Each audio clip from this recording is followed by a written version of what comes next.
Before starting the installation, make sure that all accessories are complete and that the lock's battery level is sufficient. First, place the inner lock onto the door and carefully tighten the 2 inner lock screws using a screwdriver.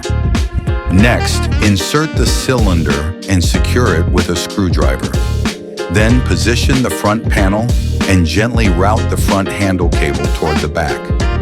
Carefully pass the front handle cable through the rear connection bracket. Place the connection bracket according to the selected inner lock and secure it with 2 screws using a screwdriver. Insert the square spindle into the inner lock. After that, connect the 5-pin and 4-pin sockets on the front panel to the corresponding 5-pin and 4-pin sockets on the rear panel, paying attention to their orientation.